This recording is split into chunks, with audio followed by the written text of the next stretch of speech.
So as we talk about all of this balance stuff, right? We're recognizing when we're off balance because we can feel it. We're striving for balance in all of the different areas. How do we do it? How do we build balance into our lives? Yep. Good question. That's always the $1 million question. So here's some things that I have found have worked for me and worked for clients. One, you've heard me talk a lot about know your purpose, right? Like, what is it that you want to be known for? What do you want to stand for? And it could be as simple as you wanted to be known as a loving parent, a loving spouse, like, that family was important. It could be that you want to change the world in some way. It doesn't need to be massively profound. It just needs to be something that really speaks to you, right? Because then, like I said, you know when you can say yes and when you say no.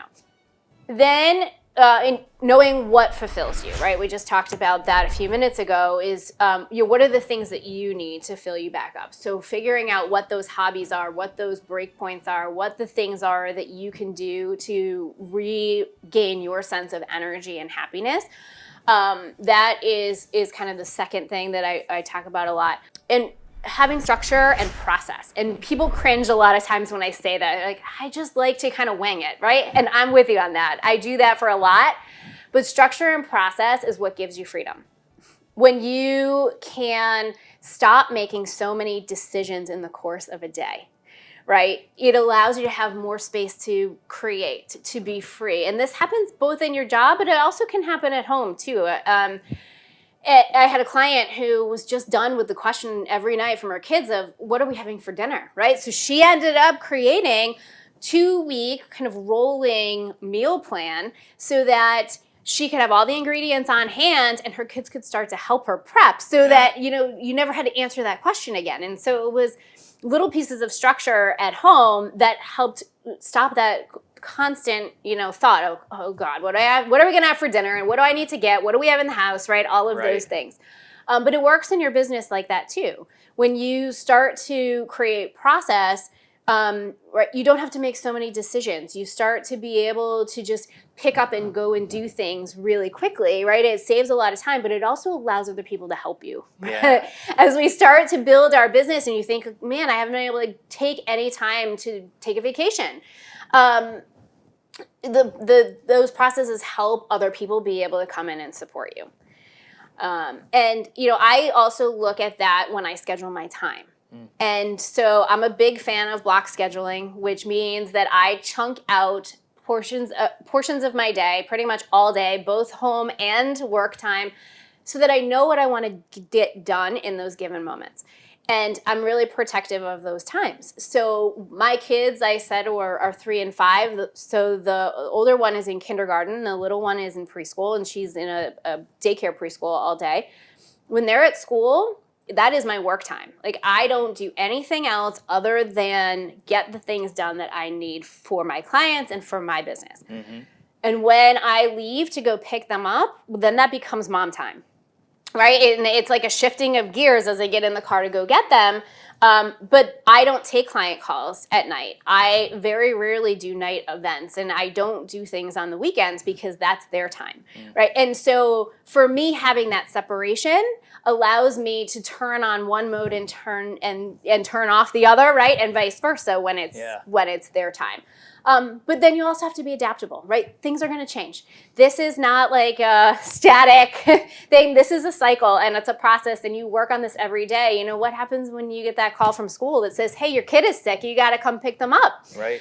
And now your priorities change. And so that's where you've got to figure out where that balance is. So maybe those are the nights that I do work at night, and or that, my husband does some things a little different, or maybe he's the one that picks them up, right? It's a balancing act for all of us.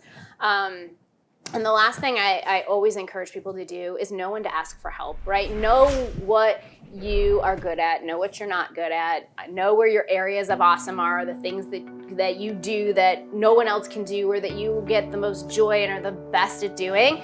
And start to ask for help in the other areas. So, right, maybe it's advice you need. Maybe you need someone to help you with something around your house, right? Maybe you need to outsource some things. Maybe it's time to bring in some people to help you on your team. Maybe you need a coach just because you need somebody to bounce things off of or to help lead you to that higher level of leadership within your organization, right? Know what those things are, and then don't be afraid to go ask. It is not a sign of weakness. It's actually a sign of strength, and I think that's a misconception. Great point. And I love too that you talk about the structure. It's very hard to ask for help when you don't have structure. I would love for somebody to help me, but I just don't know what to do. Or I would love for somebody to make dinner for a change, but I don't have the ingredients for food or whatever it is. If you're waiting for opportunity to prepare, then you're too late. That's a big thing that John Maxwell talks a lot about.